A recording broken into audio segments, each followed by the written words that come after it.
All right, musculoskeletal problems, Faith Martell. Here's your objectives. So when it comes to functional assessment, when we are looking at a musculoskeletal assessment, we're looking things like posture, their gait, their mobility.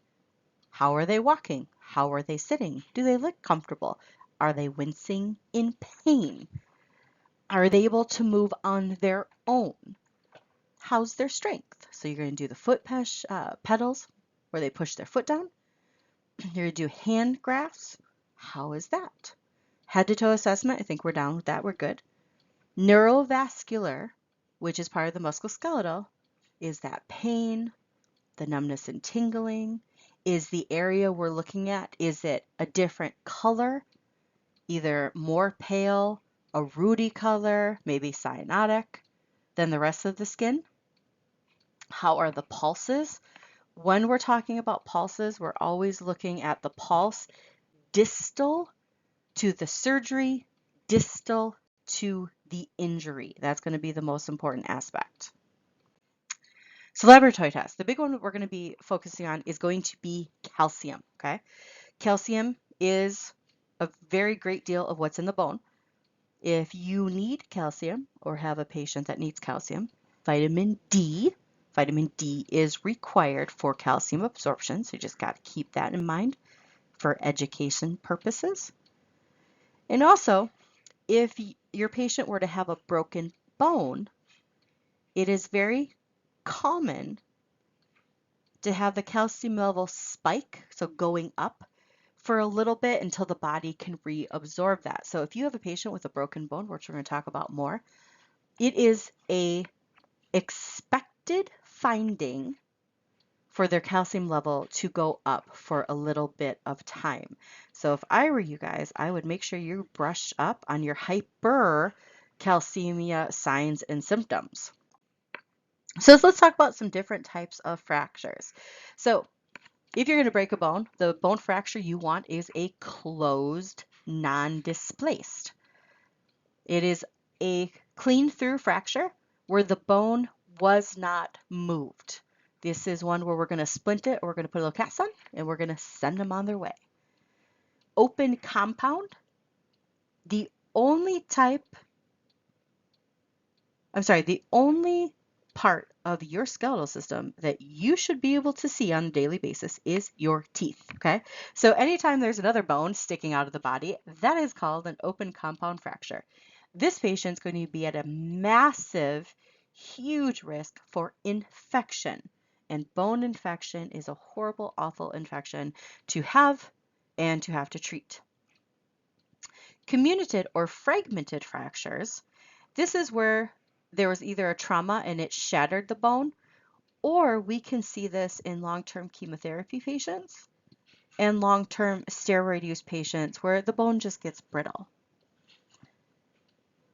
Displaced means it's a clean fracture, but the bones are not aligned. The last three I talked about, all those are going to be surgical interventions in different ways, but still surgical interventions. Oblique, we see the most in little ones.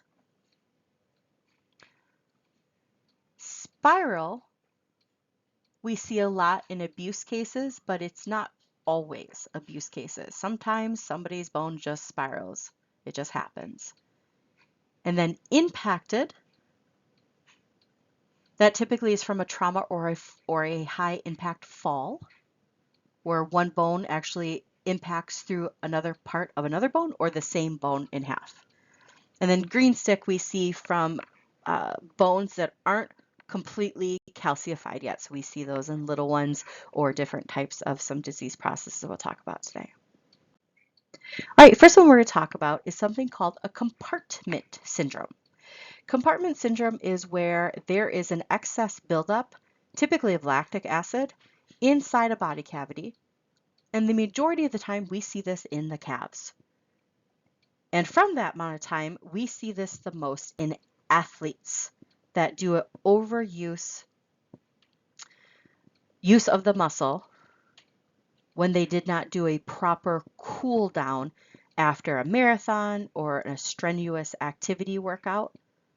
And what happens is all that pressure builds up in the calf muscle, and from the calf muscle, when you touch the calf, it feels like a rock. It feels like a hard rock stone. It is not going to look any different from the calf that is not affected, but it will feel completely different. So right now I want you to put your hand and squeeze your calf. Okay, go down. Don't, not your neighbor's calf, your own calf. Okay, and what does it feel like? Okay, it might be a little taut, but it's malleable and it's soft and it's warm. Okay, on a compartment syndrome patient, the calf is hard as a rock. It is cold and it is not malleable. You cannot move it. Also, huge aspect. This patient could be screaming in agony, and no amount of pain medication is going to do anything to assist with this. We need to take the patient immediately to surgery, where we actually fillet open the calf to let all the pressure and lactic acid and the excess blood build up out. Then we suture them back up. This could be reoccurrent, so we want to make sure we teach the patient that if they're ever having pain in their calf and it's starting to get hard and cold, got to get back to the hospital because it's happening again. So this can be reoccurrent, and we especially see this in athletes. All right, skeletal traction. Now, I don't know any orthopod that likes to do skeletal traction because it is a massive risk for infection, but sometimes it is non-avoidable. Because if you look on the picture to the right of the slide where it says external fixation underneath that slide, that is your lower leg, okay? That's your tib fib. And you see there's multiple fractures both in the tib and the fib, the tibia and fibula. So sometimes we have to do external fixation for several weeks, and then once it finally starts to set, then we can take the external fixation out of the patient, okay?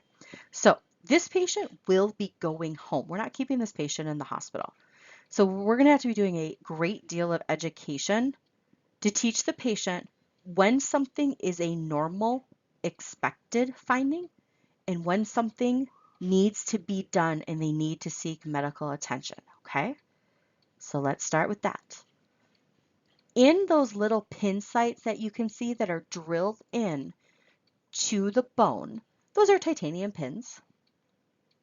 And there will be a little bit of pain at the pin site because we took a drill, a medical grade drill, and we drilled this pin through the skin, through the muscle, into the bone. It's going to hurt a little bit, but that pain should be well controlled with pain medication.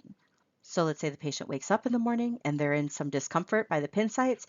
They should be able to take their oral Oxycontin or Vicodin or whatever the patient was prescribed. And within about 30 minutes or so, the pain should subside. If the pain is so bad that like the patient can like, you ever have a headache where like you can count your heartbeat? I've had patients have this. That's bad, okay? So normal finding, the patient takes pain medication, the pain is gone. Abnormal finding, and they need to come into the hospital when the pain is so bad that the medication's not working and they can hear their own heartbeat through their through the incision, okay? Second thing, there is going to be a little bit of edema at the pin site, just a little bit of edema at the pin site, okay? Totally normal. Again, look at what we did. When you have surgery, you have some swelling at the surgical site, okay? It's trauma. The whole leg should not be edematous. The little pin sites, yes. The whole leg, no. The whole leg edematous would indicate there's a circulatory issue and we might have to take the patient back to surgery, okay? And then the third thing is a little fluid. At the pin sites, it is normal for there to be a little bit of fluid coming out of the pin sites. Usually it's like an opaque, it's clear, it's a real pale yellow. That is completely, absolutely normal. What's not normal is that if it's green, a dark yellow, blood, we don't want to see any of that, okay? Those would be factors where we would need the patient to come back to the hospital. So those are the three aspects from normal findings, everything's fine, versus not normal findings, please come back to the hospital. So hip fracture. We're not going to spend a huge amount of time on hip fractures. Typically, we do see this more in females versus males because females have a higher incidence of osteoporosis, okay? I did not make the rules. That's just what it is. Now, true fact, typically on individuals that have hip fractures, they actually had the hip fracture which caused the patient to fall. A lot of people think someone fell and then that caused the hip fracture. Statistically, it's actually the opposite, okay? So this is how we fix a hip fracture. It's called an open reduction with internal fixation. Basically what it is, it's a little rod that goes up your femur head and a little arm comes down, and that's where we put several screws and we line everything back up in place, and then we close the patient up. This is called an open reduction internal fixation. Post-op care for hip fractures. Now, we're not going to spend a lot of time on this slide because so much has changed on this, but the complications haven't changed, okay?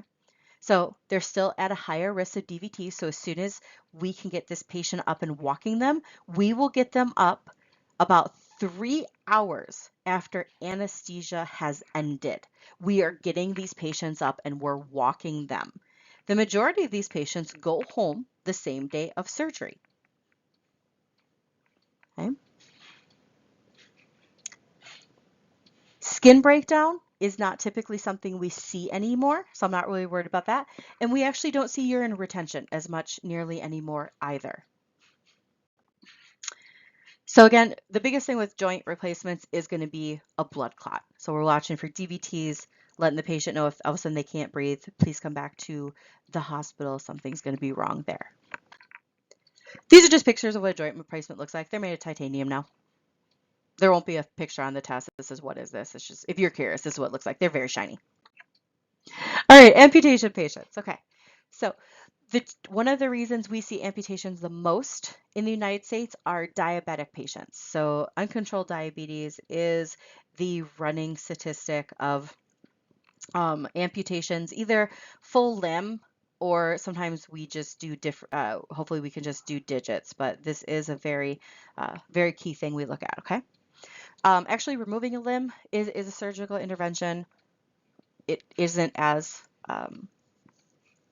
complicated as you may think it is. It's actually a very short surgery, but there's a lot of things that go along with it with teaching the patient aspects. Okay, so let's talk about some of that.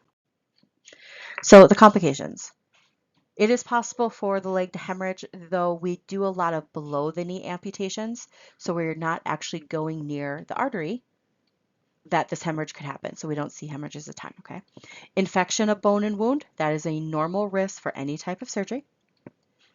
Phantom pain. Phantom pain is a very real thing, especially in incidents of trauma. So we do treat phantom pain as we would just any other pain. Don't worry about neuroma. And then the last one, and we see this a lot, it's called flexion contractor. So what is a flexion contractor? Just think about when you stand, your hip is all the way down because of the weight from your leg. Now, if I were to take away half of that weight, what can happen is the hip can flex. Unfortunately, if the hip flexes for too long, and we're talking about days, by the way, days, what happens is it can actually lock. And once a hip has locked, you can't unlock it. So one of the biggest treatments to prevent flexion contractures, and this is 100% the patient. As the nurse, we can't do anything. We can tell them what to do. We can show them to do it, but they have to do it on their own. We actually want them prone. All right, so prone is on their tummy. 3 to 5 times a day for about 20 minutes, stretching the hip to prevent the flexions. So if you do yoga, think of downward doggy, okay? So rehabilitation, we're not going to spend a ton of time here, okay? PT, OT, it is possible. A lot of patients are able to get a prosthetic, and prosthetics have become such amazing in the last 10 years. Just remember, that a patient being measured for a prosthetic, that's not something that will happen the day of surgery. Some patients want to like do it right away. We can't do it the day of surgery. We have to wait, usually about a couple months, because we want to make sure there's no complications. We want to make sure that there's no swelling. We want to make sure the stump has healed. And most of them are laser measured now, so the prosthesis is very specific to that particular patient. So we can't do it too early or the prosthetic won't match the stump. Osteoporosis. So osteoporosis, we talked about briefly, is one of the culprits for females having hip fractures, okay? So osteoporosis can cause a lot of issues with back pain, insomnia, depression. When elderly people say they've gotten shorter, they have, because the vertebrae column actually shrinks. So some risk factors. When it says alcohol use, that is like extensive alcohol use. So if you're having a couple drinks on the weekend, you guys are fine. Corticosteroid use. Corticosteroid use is huge, especially with our endocrine patients. So people with lupus, people constantly taking steroids for Cushing's disease or Addison's disease. Those are aspects where osteoporosis is going to be really, really big. A lot of studies are out there now that to prevent osteoporosis later in life, a individual should start taking calcium supplements with vitamin D, got to have both, when their menses start, when they're younger in age.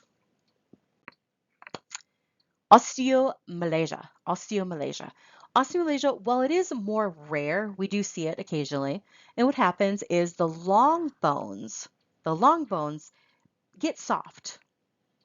And you could kind of see in the picture from a normal bone to an osteomyelitis bone, you see how the pores are larger? It actually happens from lack of vitamin D. So patients that are homebound, individuals that have less access to sunlight. So these patients, we would also want them to be taking vitamin D and calcium.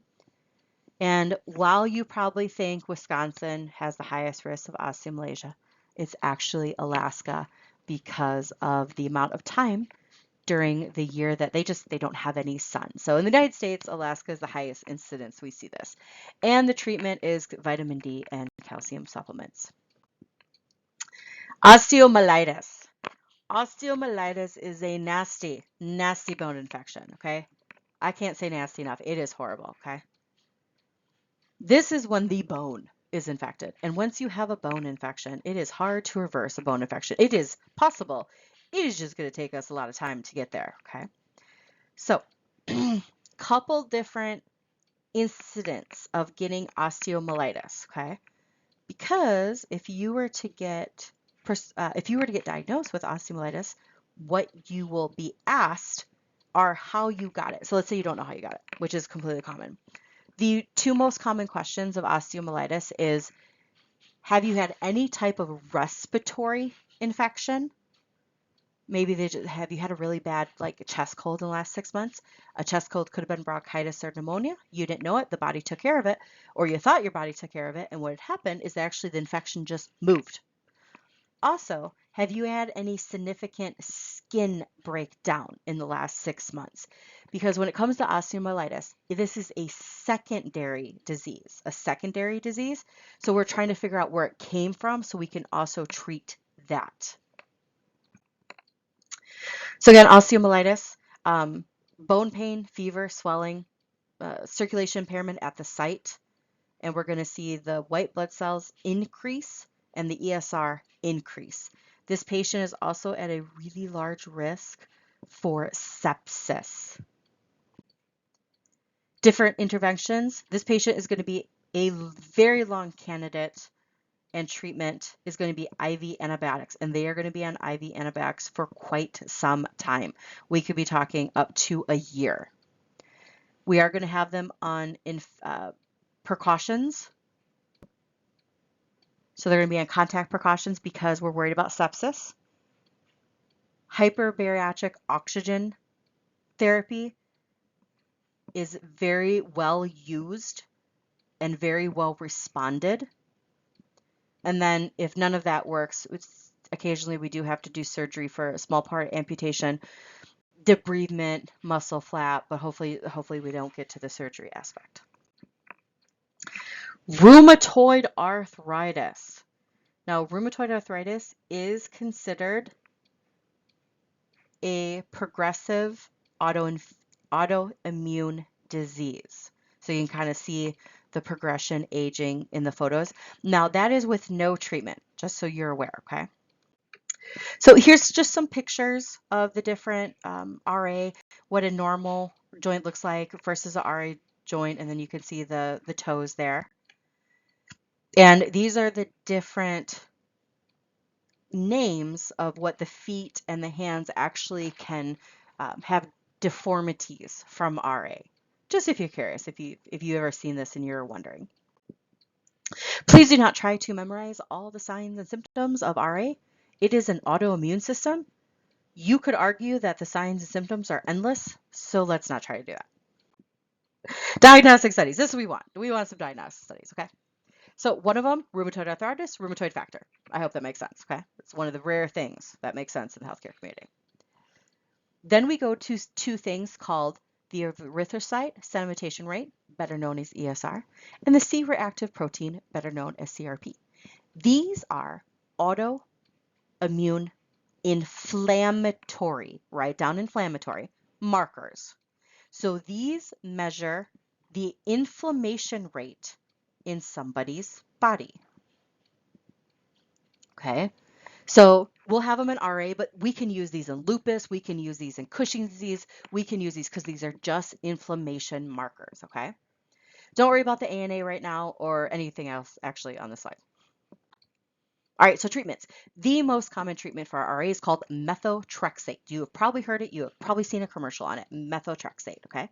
Methotrexate works very, very well. It is one of the most common prescribed drugs that we have.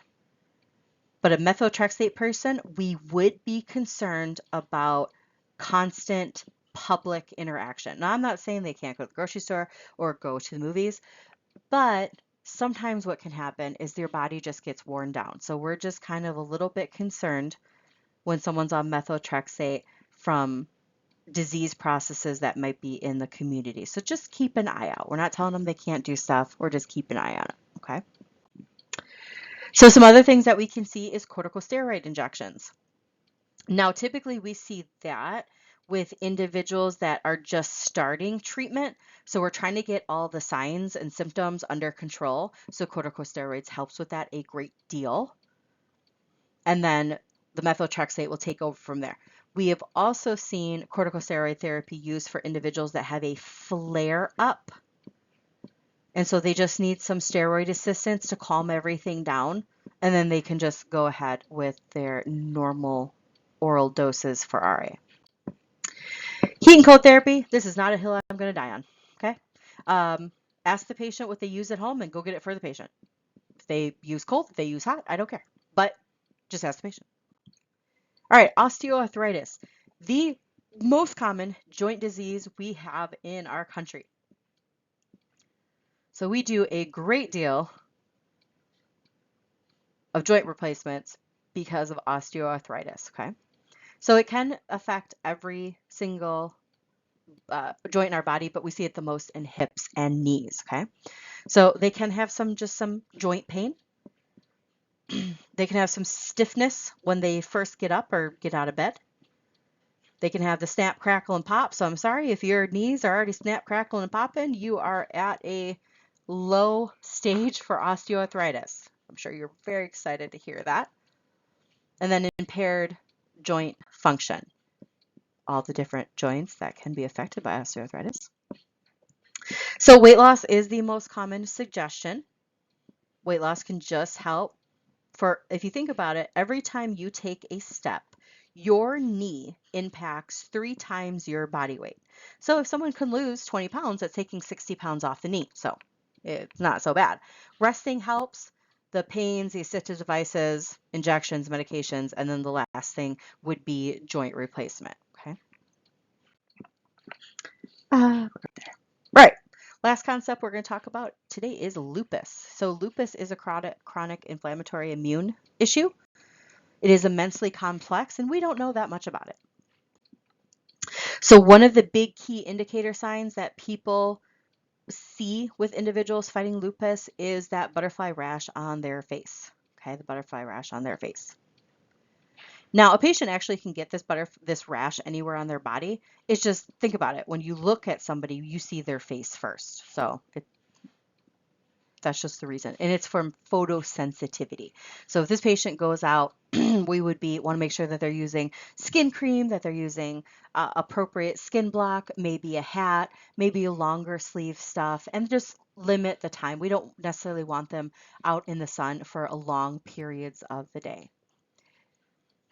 Lupus also can turn on a dime and cause something called proteinuria, and which attacks your kidneys.